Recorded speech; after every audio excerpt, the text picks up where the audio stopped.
अस्सलाम वालेकुम नाज़रीन, एक नए व्लॉग के साथ आपकी खिदमत में हाजिर हैं। नाज़रीन, आपको मालूम है सुप्रीम जुडिशल काउंसिल में जल्द ही जस्टिस मज़हर अली अकबर नकवी के खिलाफ जो शिकायत हैं उन पर कार्रवाई हो सकती है। इजलास बुलाया जा सकता है और उस इजलास में फिर आगे अमल तय किया जा सकता है कि इस पर कैसे परस्यू किया जाए। बज़ाहिर नज़र यही आ रहा है जो राय जस्टिस सरदार तारिक मसूद ने सुप्रीम जुडिशल काउंसिल को भेजी है उस राय के अंदर ये नहीं है कि क्लीन चिट मिल गई है जस्टिस मज़हर अली अकबर नकवी को। जो इससे कबल 4 मुख्तलिफ रेफरेंसेस थे, justice Saqib Nisar, justice Ijazul Hasan, justice Umar Ata Bandial, justice Ayesha Malik, उन सबको जराए ने बताया कि क्लीन चिट मिल गई है। ताहम जस्टिस मज़हर अली अकबर नकवी के खिलाफ तकरीबन 10 मुख्तलिफ शिकायत थीं और उन 10 मुख्तलिफ शिकायत पर भी जस्टिस सरदार तारिक मसूद ने गुज़िश्ता हफ्ते अपनी ओपिनियन भेज दी थी और फर्दन बताया जा रहा है कि अलग अलग हर दरख्वास्त पर, हर शिकायत पर उन्होंने अपनी ओपिनियन दी है, क्योंकि मुख्तलिफ जो दरख्वास्त गुजार थे, कंप्लेनेंट्स थे, पाकिस्तान बार कौंसल और मुख्तलिफ जो बार कौंसल हैं उनके अलावा मुख्तलिफ वकला इन पर्सनल कैपेसिटी भी उन्होंने रुजू किया और उनके कुछ असासे हैं बियॉन्ड मीन्स, उसके ऊपर उन्होंने कुछ इल्ज़ामात आयद किए हैं। बज़ाहिर नज़र यही आ रहा है कि जस्टिस मज़हर अली अकबर नकवी जो हैं वो कॉन्टेस्ट करेंगे और भरपूर मुकाबला करेंगे, अपना डिफेंस लेंगे सुप्रीम जुडिशल काउंसिल के सामने। उनके पास एक ऑप्शन ओपन कोर्ट हेयरिंग का भी है, क्योंकि अब ये एक असूल बन चुका है। जस्टिस काजी फायज ईसा केस के बाद जस्टिस शौकत अजीज सिद्दीकी केस में भी हमने देखा, और अब फिर जस्टिस मज़हर अली अकबर नकवी का अगर केस शुरू होता है लेट से, तो ये भी ओपन कोर्ट में हो सकता है अगर जस्टिस मज़हर अली अकबर नकवी डिमांड करें। दूसरी जानिब जो जस्टिस मज़हर अली अकबर नकवी हैं उन्होंने आपको मालूम ही है कुछ अरसा कबल एक खत लिखा था जस्टिस सरदार तारिक मसूद क्यों कर ताखीर कर रहे हैं अपनी ओपिनियन देने में सुप्रीम जुडिशल काउंसिल को। बहरहाल देर आयद दुरुस्त आयद, ओपिनियन तो आ गई। अब आगे क्या होगा? इजलास ताहाल नहीं बुलाया जा सका सुप्रीम जुडिशल काउंसिल का। जो दावा माजी में जस्टिस काजी फायज ईसा और जस्टिस सरदार तारिक मसूद किया करते थे और मुतालबा किया करते थे उस वक्त की सुप्रीम जुडिशल काउंसिल, उस वक्त के chairman supreme judicial council Umar Ata Bandial से, कि जस्टिस मज़हर अली अकबर नकवी के खिलाफ शिकायत पर जल्द इजलास बुलाया जाए और इस मामले को आगे लेकर चला जाए, क्योंकि जज की जो सैंक्टिटी है वो खराब हो रही है, उनकी साख मुतासर हो रही है और उन पर उंगलियां नहीं उठनी चाहिए। अगर उनके खिलाफ ये जो शिकायत हैं ये फ्रिवलेस हैं, बेबुनियाद हैं, तो इनको खारिज किया जाए ताकि जज साहब की जो एक आप कह सकते हैं कि हैसियत है एज अ जज, उस पर कोई उंगली ना उठा सके। मगर अब किस्सा कुछ यूं है कि तकरीबन एक हफ्ता गुजर चुका है जस्टिस सरदार तारिक मसूद को सुप्रीम जुडिशल काउंसिल को अपनी ओपिनियन भेजे हुए। अभी तक सुप्रीम जुडिशल काउंसिल ने उस मामले पर कोई आगे कार्रवाई नहीं की, डिसमिस नहीं की उन कंप्लेंट्स को, और ना ही उन कंप्लेंट्स पर अभी तक इजलास बुलाया है। इसकी एक रीज़न बताया जा रहा है जस्टिस मंसूर अली शाह की बैरून मुल्क मौजूदगी, जो गालिबन उन्होंने इसी 1 या 2 रोज़ में पहुंचना था, अब पहुंचे हैं या नहीं, क्योंकि 3 तारीख को supreme court practice and procedure act पर फुल कोर्ट ने समाअत करना थी और उससे कबल ही बताया जा रहा था कि 30 या 1 को वो वापस आ जाएंगे जस्टिस मंसूर अली शाह। और यहाँ पर जस्टिस मंसूर अली शाह का जिक्र इस वजह से ज़रूरी है कि सुप्रीम जुडिशल काउंसिल की जो हैयत है, जो सुप्रीम जुडिशल काउंसिल की जो कंपोजिशन है, कॉन्स्टिट्यूशन है, वो क्या है। सुप्रीम जुडिशल काउंसिल में सुप्रीम कोर्ट के 4 जजेस होते हैं। अब उनमें जस्टिस काजी फायज ईसा हेड कर रहे हैं, तो उसके अलावा सीनियर तरीन जजेस उनमें जस्टिस सरदार तारिक मसूद हैं, जस्टिस इजाजुल हसन है और जस्टिस मंसूर अली शाह हैं। उसके अलावा फिर अगर हम दूसरी तरफ देखें जो सीनियर तरीन चीफ जस्टिस होते हैं वो मेंबर्स होते हैं। इस वक्त जो मेंबर्स थे, सीनियर तरीन जो चीफ जस्टिस थे, वो जस्टिस अमीर खान भट्टी थे लाहौर हाई कोर्ट से। उनसे पहले जो सीनियर थे वो जस्टिस अहमद अली शेख, ये 2 चीफ जस्टिस थे जो मेंबर थे सुप्रीम जुडिशल काउंसिल के। अब किस्सा दिलचस्प कुछ इस तरह हो रहा है कि जो एक मेंबर हैं वो रिटायर हो चुके हैं, जस्टिस अहमद अली शेख जिनका ताल्लुक सिंध से है, उनकी रिटायरमेंट अब हो चुकी है ऑलमोस्ट, और उनकी जगह जो दूसरे जस्टिस हैं जस्टिस इरफान सादत, उनको जो कायम मकाम चीफ जस्टिस का चार्ज है वो सौंप दिया गया है। सदर मुमलिकत ने मंजूरी भी दे दी और वजारत कानून ने नोटिफिकेशन भी कर दिया है। और अब जो किस्सा है वो कुछ यूं है कि जस्टिस अहमद अली शेख जो हैं वो तो मेंबर नहीं रहे सुप्रीम जुडिशल काउंसिल के, और उनके बाद अब मेंबर कौन बनेगा। जस्टिस अहमद अली शेख के बारे में यही तासुर था कि वो जस्टिस काजी फायज ईसा की ही सोच को उनकी अक्कासी करते हैं और उनके साथ ही उनका एक माइंडसेट जो है वो मिलता है, क्योंकि हमने देखा है माजी में भी उनका इख्तिलाफ रहा है जस्टिस उमर अता बंदयाल साहब के साथ, बल्कि जस्टिस गुलजार अहमद ने उनको एडहॉक पर सुप्रीम कोर्ट लाने की कोशिश की और वो नहीं आए। उसके बाद फिर उनका एक नोटिफिकेशन कर दिया गया, वो उसके बाद भी नहीं आए। तो अब जो जस्टिस काजी फायज ईसा है वो माजी में भी ये चाहते रहे हैं और कहते रहे हैं सीनियरिटी के असूल पर उनको एज अ परमानेंट जज सुप्रीम कोर्ट में लाया जाए, मगर अब जस्टिस अहमद अली शेख का बाब खत्म हो गया है। अब आएंगे नए सीनियर तरीन जो चीफ जस्टिस होंगे, जस्टिस अमीर खान भट्टी के बाद वो मेंबर बनेंगे सुप्रीम जुडिशल काउंसिल के। और इस वक्त जो सीनियर तरीन चीफ जस्टिस हैं दूसरे नंबर पर वो हैं जस्टिस नईम अफगान, जो बलोचिस्तान हाई कोर्ट के चीफ जस्टिस हैं, और वो बताया जा रहा है कि जस्टिस काजी फायज ईसा के भी काफ़ी करीब हैं। और यहाँ पर जस्टिस काजी फायज ईसा को फ़ायदा ही होगा, क्योंकि उनके जो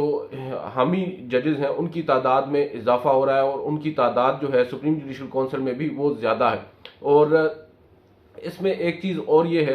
कि जस्टिस नईम अफगान जो हैं, ये आपको याद होगा कुछ माह कबल एक ऑडियो लीक्स कमीशन तश्कील दिया था उस वक्त की हुकूमत ने, पीडीएम हुकूमत ने, और जो जजेस की मुबैना ऑडियोज़ थी और दीगर ऑडियोज़ कुछ ऐसी आई थी मंजर आम पर जिनमें बड़े संगीन किस्म के इल्ज़ामात थे। एक कंट्रोवर्सी ने जन्म लिया था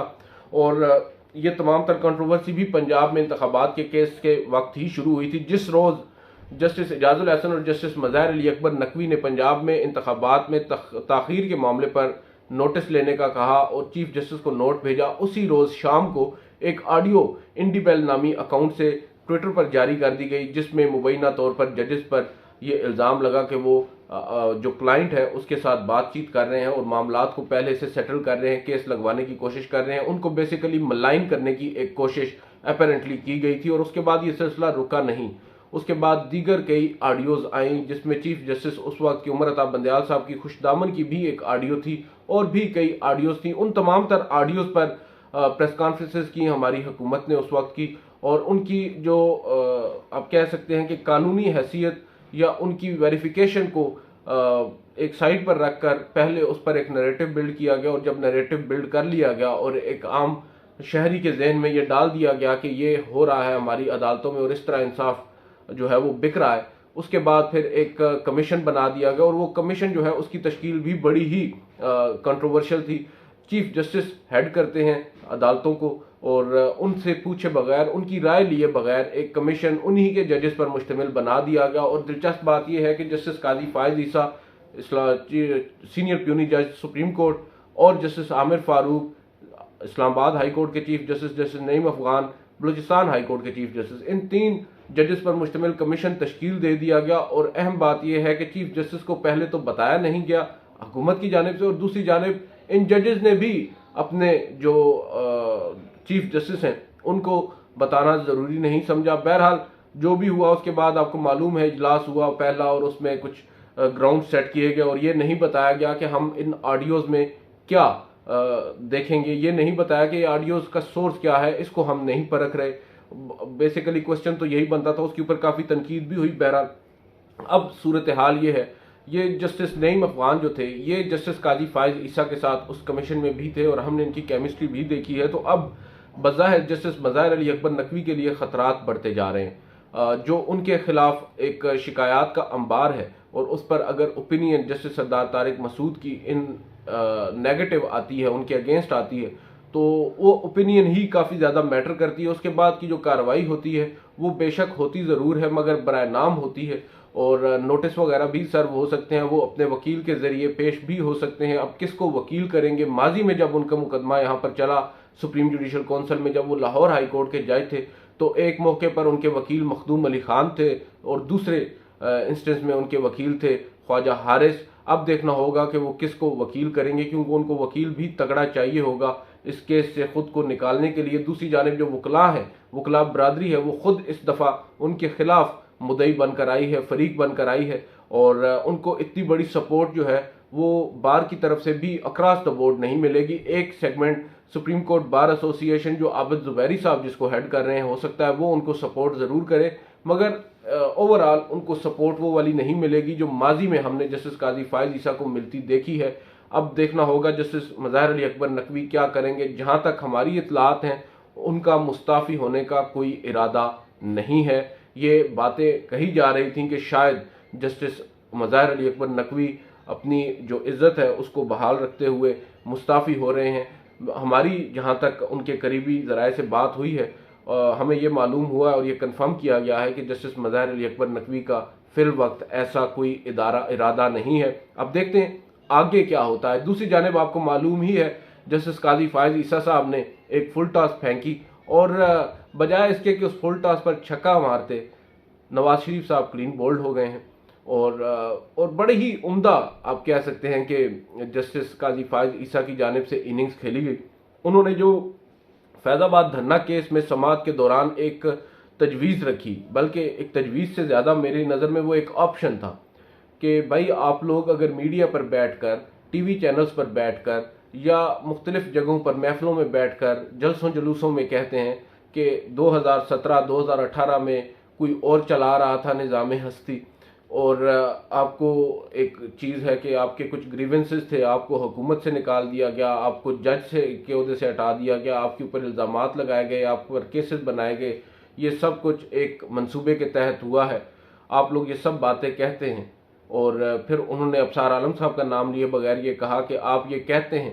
कि उस वक्त अगर मुझे बुलाया होता अदालत ने तो मैं उनको बताता। उनको पूरी पिक्चर बताई ही नहीं गई थी जनरल फैज़ हमीद साहब के बारे में भी और मैं सब बातें बताता। तो उस पर चीफ जस्टिस ने कहा कि भाई आपको किसने रोका है, मुकदमा अब भी पेंडिंग है, अब तो समाअत के लिए भी मुकर्रर है, अगर आपने कुछ कहना है तो ओपन कोर्ट में आके कहें, तहरीरी शक्ल में आकर हमें बताएं कि आपको क्या क्या मालूम है और फिर उसके बाद अदालत उन तमाम मामलात का जायज़ा भी ले सकती है। तो अब सूरत हाल कुछ यूँ हुई कि हमें ये लगा, कम अज़ कम मुझे ये लगा कि नवाज शरीफ साहब तो आगे बढ़कर आएंगे और काला कोट पहनकर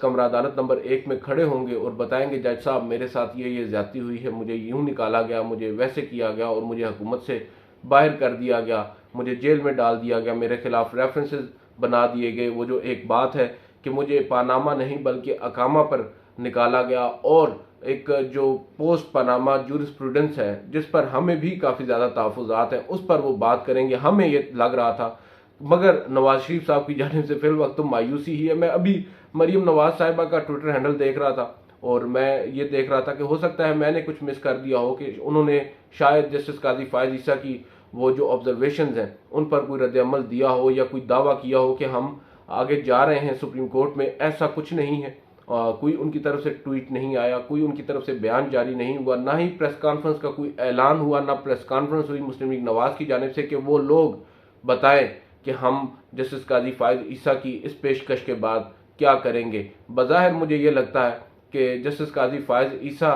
का राग अलापने वाले वो लोग अब शायद उनके खिलाफ हर्जा सराई करने को तैयार हैं और उनका वक्त अब हुआ चाहता है। माजी में जो लोग जस्टिस काजी फायज ईसा की हिमायत किया करते थे अब बज़ाहिर नज़र यही आ रहा है कि उनको भी उनके खिलाफ जो है वो बयानात देने पड़ेंगे और जो उनके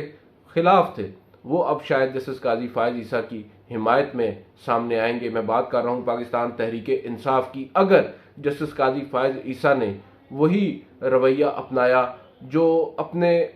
चीफ जस्टिस बनने से पहले उन्होंने कमरा अदालत में सहाफ़ी अब्दुल क़य्यूम सिद्दीकी और कुछ दीगर की एक दरख्वास्त पर नोटिस लेते हुए उस वक्त कहा कि ये मामला बड़ा संगीन है, सहाफ़ियों को उठाया जा रहा है, सहाफ़ियों को हिरासा किया जा रहा है, सहाफ़ियों पर गोलियां चलाई जा रही हैं, अदालत इस पर खामोश नहीं रह सकती। बहरहाल वो मामला फिर कारपेट के नीचे चला गया, एक दूसरा बेंच आ गया, जस्टिस काजी फायज ईसा को हटा दिया गया कि वो आज खुद नोटिस नहीं ले सकते। 5 रुकनी लार्जर बेंच आया और उसने इस मामले को दूसरे तरीके से लेकर चला जस्टिस इजाजुल हसन की सरबराही में, मगर हमने देखा वो भी बेनतीजा निकला। अब जस्टिस काजी फायज ईसा जब ये केस थोड़ा सा आगे बढ़ेगा तो क्या जो सहाफ़ियों के साथ मौजूदा दौर में हो रहा है इस पर भी बात करेंगे। अगर वो बात करेंगे तो मैं ये समझता हूँ मुझ समेत बहुत से सहाफ़ी, न सिर्फ सहाफ़ी बल्कि पाकिस्तान तहरीक इंसाफ जो कि खुद इस वक्त एक आप कह सकते हैं कि पिसा हुआ एक तबका है और उनके साथ ज़्यादतियाँ हो रही हैं, वो भी काजी फायज ईसा के साथ आवाज़ से आवाज़ मिलाएंगे और होना भी ऐसे ही चाहिए। अगर कोई एक शख्स आवाज़ उठाता है स्टेटस को के खिलाफ तो सबको उसका साथ देना चाहिए। इमरान खान साहब ने उठाई, आज वो जेल में हैं। अब देखते हैं काजी फाइज ईसा साहब जब अपना ये मतमय नज़र जो है इसको आगे लेकर चलते हैं, क्योंकि मुस्लिम लीग नवाज़ ने तो जो फुल टॉस थी उसको मिस कर दिया, बल्कि उस पर क्लीन बोल्ड भी हो गए हैं। उन्होंने तो बता दिया है कि उनको